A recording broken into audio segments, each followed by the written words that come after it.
Hi everyone, my name is Jonah Pransky. I'm joined today by Jukka Heska, who is the CMO of Qvantel. Jukka, thanks a lot for joining me today. Thank you for the invite. What's going to be the big revenue driver in the new 5G world? So when discussing with the customers, I think it's becoming very clear that there's no single one source of new revenues. It's about, in consumer segment, we see customers partnering with entertainment industry, gaming companies, and creating new propositions in that area. Then for the B2B segment, ICT services, cloud services, and of course then there's the whole new array of verticals and segments like industrial automation, connected vehicles, healthcare, and more. So maybe what's new is that CSPs no longer selling only best effort connectivity, but with 5G standalone, there's opportunity of selling actually more guaranteed levels of low latency, high bit rates, service level agreements, and that makes CSPs really attractive business partner for many of the solution providers and service providers that can utilize that as part of their offering. Yeah. So that's a change, and of course that means that change needs flexibility and ability to adapt quickly and win the market. Yeah, and a real openness that Absolutely. they maybe didn't have in the past. Absolutely. So I 100% agree that there's a lot more opportunity for CSPs, and it really means that they need to be able to charge for a lot more, really charge for anything, Right. any dimension of service, and really any service that there is out there. We know how that's impacting our charging system, the need to integrate with a lot more network functions. In the broader BSS, how are you seeing that impacting? Right. We conducted a survey with TM Forum globally for CSPs and asking the question about the transformations and how they serve their customers in the future. And it was evident that agility and faster time to market was a key priority.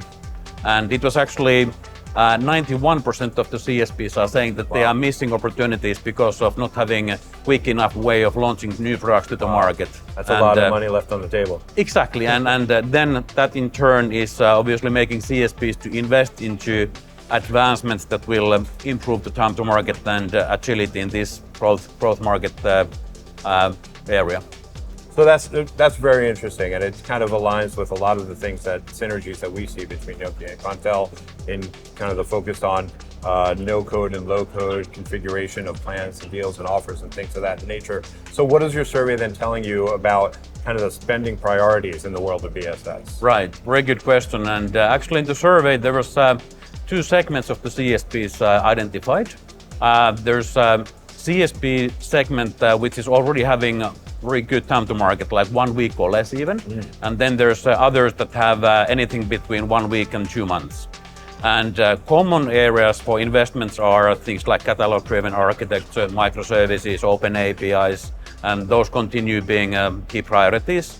But what's important is that the agile operators that even want to go further and beyond of current time to market and agility, in their priorities, it was extremely clear that low-code, no-code is the key priority for the coming years. That's the next gear that they want to put in.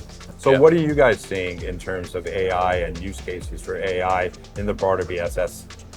We believe that one of the key areas of impact will be customer operations and customer care, which is also the area where there's tremendous impact for the customer experience, also cost factors for the CSPs.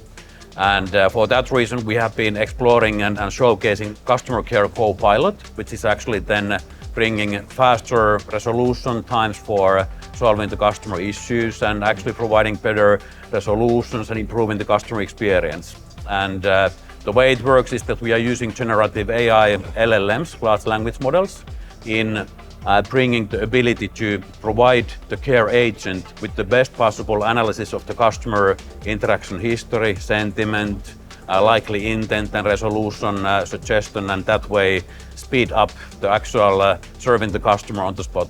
And we see lots of excitement and very positive reflection on the demos and our presentation on that solution. It sounds like it could bring a lot of value to service provider operations. Absolutely, and we believe that together with Nokia, having the pre-integration to join the monetization solution we have is a well-positioned offering for now bringing also these automation steps into the better serving the customers and bring cost efficiencies and seek new growth. Absolutely. Jukka, thanks a lot for joining us. It's always a pleasure talking to you. Thank you.